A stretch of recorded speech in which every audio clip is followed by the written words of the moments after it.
Welcome to Chit Chat with T. I'm your host, Miss T. I had to come back. I had to do it. I just read and heard an article from Michelle Obama.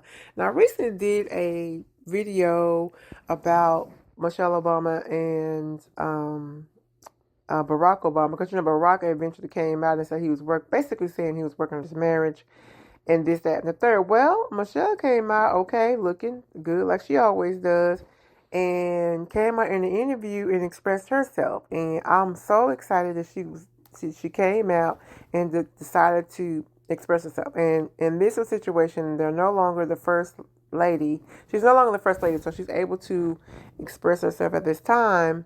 So the article reads, and I pulled this from BuzzFeed, and it reads, Michelle Obama discussed the divorce rumors and her step back from the public eye. The former First Lady skipped both Jimmy Carter's funeral and Donald Trump's inauguration earlier this year. I was surprised about the Jimmy Carter's funeral, but I wasn't surprised about Donald Trump's inauguration. I just wasn't surprised about that. A scheduling conflict was cited for the former, while reports suggested she did not want a plaster on a pleasant face and pretending for protocol's sake for the inauguration. Okay, all right, we get tired of that. These added to divorce speculation, which was already well underway due to a false rumor that Barack was secretly hooking up with Jennifer Aniston. He wasn't. I didn't believe any of that. We're going to continue. We're not even concerned about all that. So Michelle and Barack posted loving public messages to one another for Valentine's Day and Michelle's birthday, yada, yada, yada. Okay, they did good. And here's the juice, right? In a new episode of the podcast Work in Progress with Sophia Bush, Michelle was asked what her social life looks like nowadays. It's whatever I want, she replied. Okay? It's the first time in my life all of my choices are for me. Okay, and I totally understand where she's coming from as a woman, because I'm not going to too long in it, but we tend to take care of everyone else, especially moms, and not just moms, but everyone else, especially if you're married, and you do. The better half of your life, you take care of everyone else, and the women, we're usually placed on the back burner. So I, as a woman, can totally relate.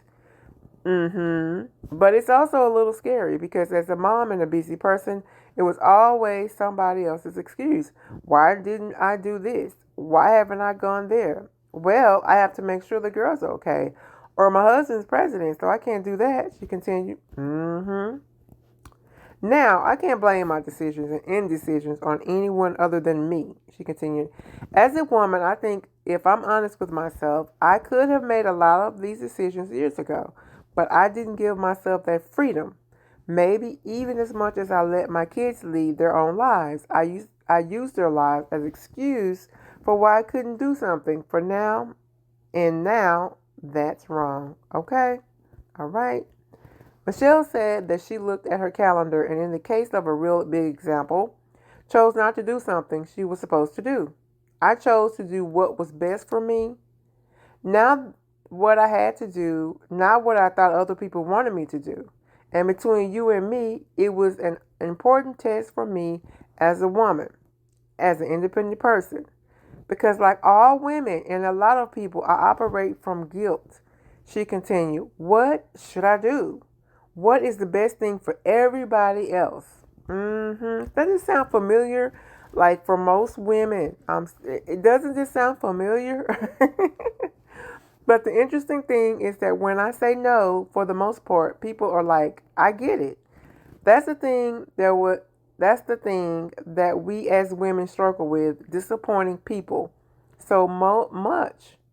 So that this year, people couldn't even fathom that I was making a choice for myself. They had to assume that my husband and I are divorcing, she explained. This couldn't be a grown woman just making a set of decisions herself, right? But that's what society does to us. It's so, so true. Anyway, I am so proud of Michelle because I'm sure a lot of women can relate to this and what Michelle's saying. I do believe that. Good for her. And it sounds like People think they're getting divorced, and she's just trying to do things for herself. She's in a different space and era in life, and I love it for her, and I totally get it. I really do get it. There comes a point where we, as women, like I said, I know I'm probably repeating myself. I'm gonna say it again. As women, we do things for everyone else, but then by the time it's time to do for ourselves, it's like, okay, such and such got such and such. Well, really, there's no more excuses not to attend to what we need and what we want, right? Our needs and our wants. There's no excuses for that at this point.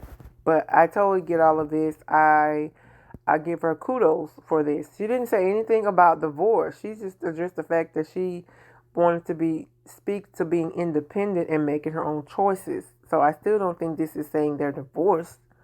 Anyway, if she said that, then she would have said that, but it's not what she said. Okay, as I always say, before I say that, let me know in the comment section what you think about what Michelle said. Especially if you're a woman, let me know how you feel about her standing up and deciding to speak and be independent and start making choices for her life and what she wants to do for herself. So, let me know what you think. Okay? As I always say, we can't change anyone else. We only can change ourselves. Focus on the things you can control and not on the things you can't. I'll be back with another one. Thank you and goodbye.